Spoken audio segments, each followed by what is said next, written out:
without further ado, you want to speak for about 10, 15 minutes? Yeah. Yeah, and then we can have a discussion. Everybody can say what they like. Well, okay, comrades, welcome to our little gathering here. As Matthew said, we did distribute this in writing, so if comrades have read it already, well, you can hear it all again now.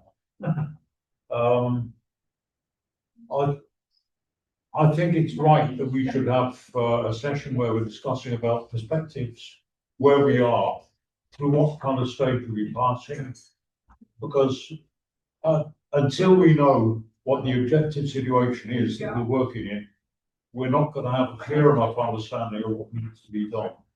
And the main thing that I think we need to emphasise, with all the discussions that we go on, not just here today, but in the last, year or so, of the discussions about your party, or what kind of party it should be, or what demands it should have, and should it be open to this group and that group, and all the rest of it. All of that, really, before you discuss all of that, you want to talk about what situation are we in, and what conclusions do we draw from that. So that's why I started with this comment, comrades, the planet is actually already on fire. The scenario we have today, it's uncannily similar to the period known as the 1930s, because that and the previous decade, the 30s and the 20s, represented, if you like, a kind of pause in what really should be seen as a European and a global 30 years war. Because these so-called interwar years saw the collapse of all but one of the ruling dynasties of Europe, or Europe and Asia really, because you could say the Hohenzollerns, the Habsburgs, the Ottomans, and of course the Romanovs. They all collapsed within that period. The only surviving dynasty was the Saxe-Coburg, Windsor, or whatever they call themselves, which we're still landed with now. And those, as I say, it's all the collapse of the dynasties, but also continental-wide uprisings, the common intervention of all the belligerent powers of both sides in the previous World War. They all came together with the war that only just ended in a new war to crush the only surviving revolution, that was the Russian Revolution, and leaving it completely starving, crushed, and overshadowed by a rising new political despotism, i.e. Stalinism. And that period also saw constantly raging local wars, the emergence of new and especially cruel forms of tyranny, fascism, Nazism, Stalinism, to the birth of fascism in Italy and Portugal already in the 1920s, the brutal invasions of Ethiopia in Africa, of China in Asia, and of course in Europe, the Civil War, in which there were maybe 1 million casualties. And this was the so-called time of peace. And then, of course, all of these were just a prelude to the bloodiest war in the whole history of humanity, bringing with it the unprecedented horrors of Auschwitz and Hiroshima and the gulags and the concentration camps and the Holocaust. Right, is today so very different from that period of the 30s? We've seen a genocidal Holocaust taking place in front of our eyes in Gaza and the West Bank and Lebanon, and of course the war with Iran. We've seen civil wars raging in Yemen, in Congo, in Sudan, in Myanmar, and I've probably forgotten a few. We saw an American president calmly and coolly threatening to wipe out an entire civilization and, in so many words, to bomb it into the Stone Age. We've got governments spending billions on new armaments, talking about reintroducing conscription, preparing and speaking openly of a third world war. We've seen troops occupying American cities, migrants being snatched off the streets. And you could say a dark cloud has descended across Europe, and not only Europe, of course, most of the world, in terms of the cloud of far right or even fascist regimes. And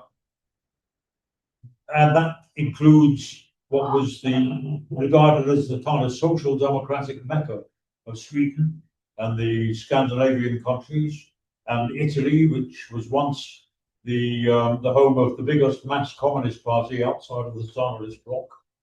And you've got now most of Europe under far-right governments, or at least with far-right parties in coalition governments. And you've got now lurking in the winds, if you like, got the AfD in Germany, the National Rally in France, Reform in Britain, all of them hovering, if you like, poised to snuff out the last remaining chinks of light. So in London and in cities throughout Europe, throughout Britain rather, we see fascist mobs thronging the streets, strutting the streets. And if we don't act decisively soon, then quite frankly, we could find ourselves continuing to be discussing our differences and debating our differences in a concentration camp in the years to the side. So we've been warned. History will not forgive those who waste time and who don't act and who are standing in our way. Now, within just the 5 years, 2020 to 25, that was a period of crisis, if you like, a period that covered widespread suffering worldwide. You had the pandemic, you had the Ukraine war, you had the genocide in Gaza, and during that whole period of hardly precedented crises, during that whole period of mass suffering by millions of people, but billions of people throughout the world, the collective wealth of the billionaires grew just in those 5 years by 81%. That is by $8.2 trillion to a total of $18.3 trillion. And that's enough, according to Oxfam, that combined wealth of the billionaires would be enough to eradicate global poverty 26 times over. Now, in the 30s, if we're comparing our period now to the 30s, we should also keep in mind something else, that in those days, there was mass working class resistance, there were general strikes, there was political turmoil, there were even armed mobilizations, there were mass workers' parties, there were mass internationals.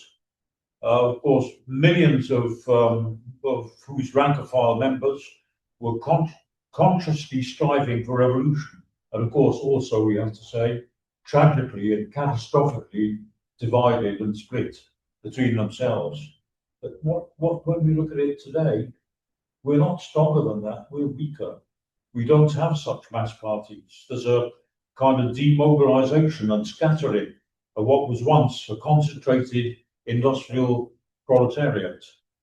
And of course, it was liquidated by the calculated intent on the part of the ruling class. For instance, Thatcher, who deliberately and consciously eradicated most of heavy industry in Britain, precisely because she was terrified of the combativity and the threat posed by organised labour, by the mass industrial proletariat.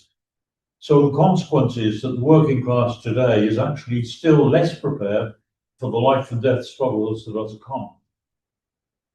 And yet, I don't think we have any cause to be pessimistic, certainly not to be fatalistic about the consequences.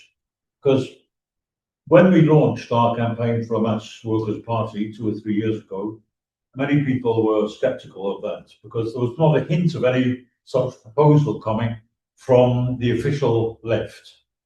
But we said, look, there's a yawning vacuum in British politics. The vacuum left by, because this is the proof of it, of 500,000 people who poured into the Labour Party to support Jeremy Corbyn. The mass rallies during the 2017 election campaign. The 4 million extra Labour voters that were won in the 2017 election, completely dwarfing the figures that Starmer got in the so-called landslide of 2024.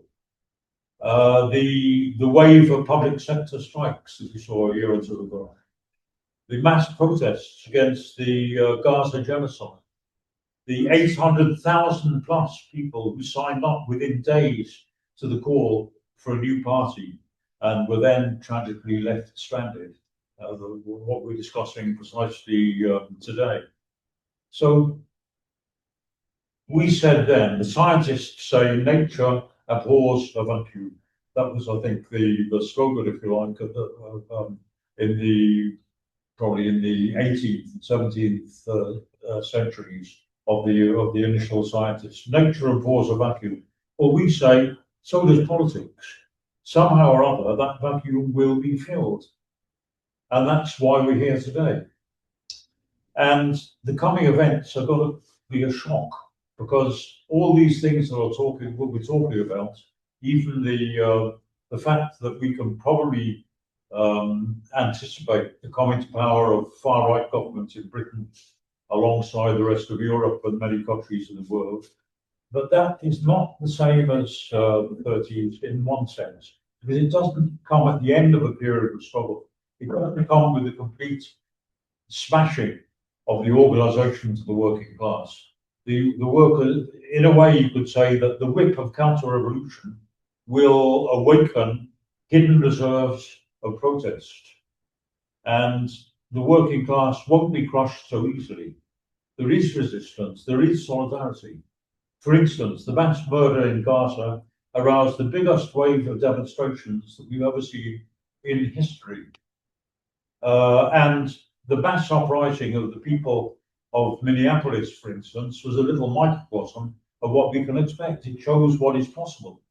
That was an act of solidarity by the entire population of one provincial city in the USA. It was a mobilization in defense of migrants, in defense of people who were being victimized and picked out by the vicious thugs of the Trump regime. So, talking about the new party, and I'm confident that a new party will be built, despite the setbacks we've seen. We have to say quite clearly, we're a working class party. We're not just a random gathering of well-meaning freewheelers like the Greens, for instance, or like the Lib Dems.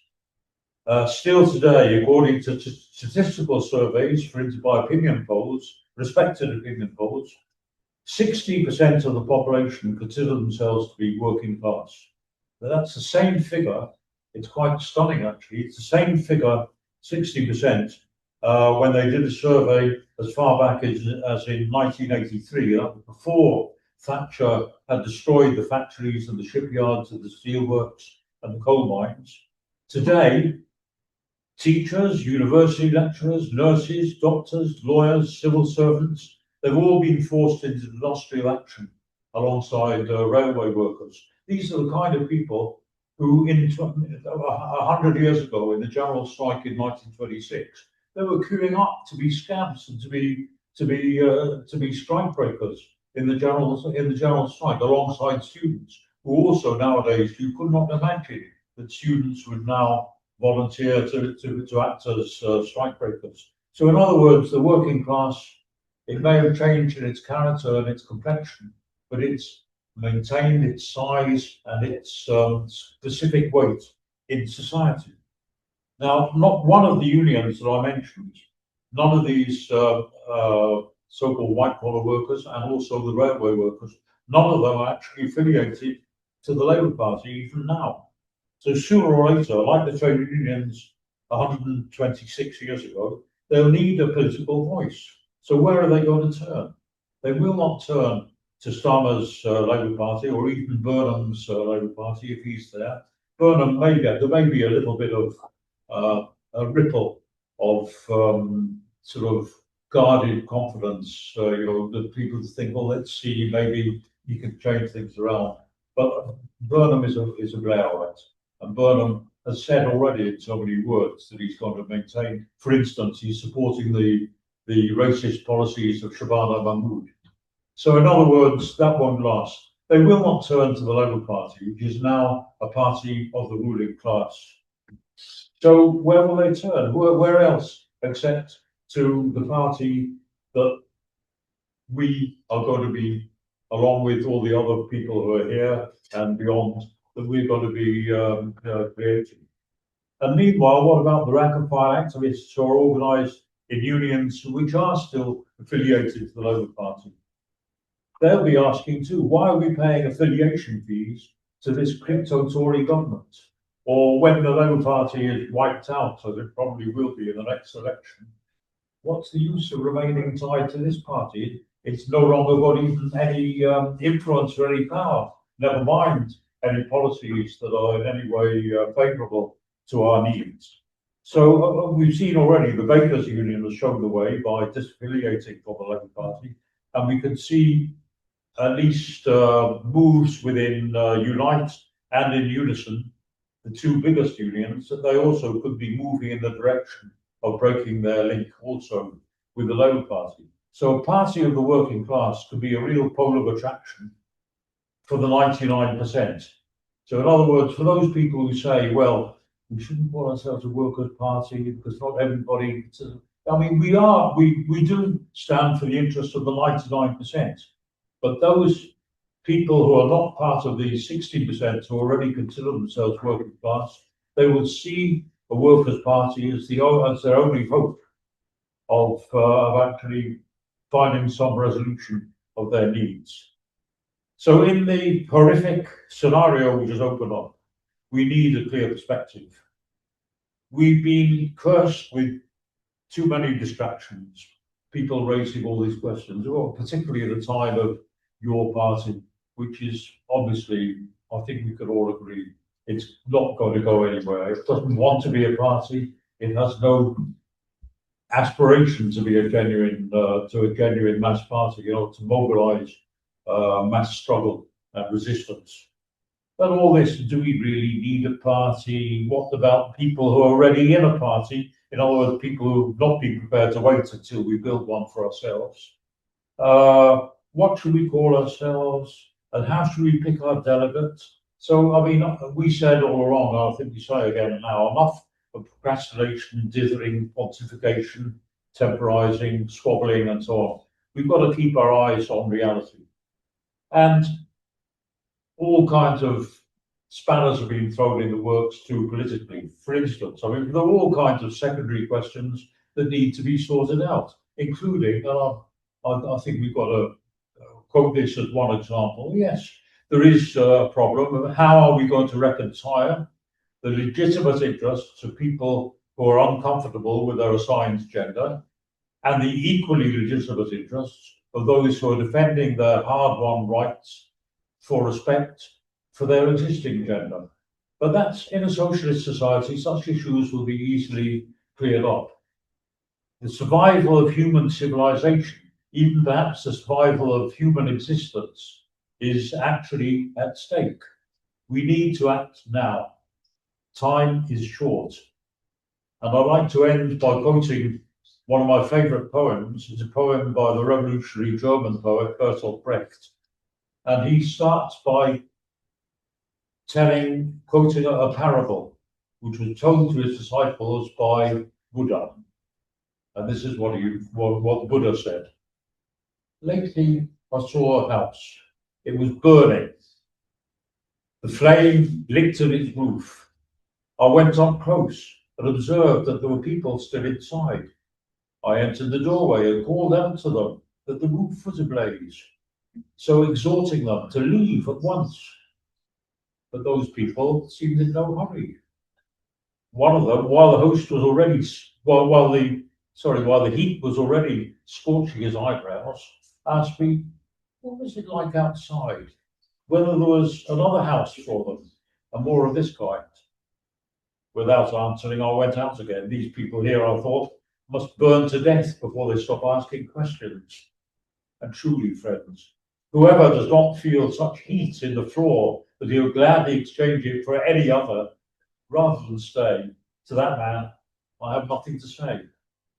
And Brecht then adds words of his own. He says, we too believe that to those who in face of the rising bomber squadrons of capital go on asking too long, how we propose to do this and how we envisage that, and what will become of their savings and their Sunday trousers after a revolution, we have nothing much to say. So I think we should leave it at that, comrades.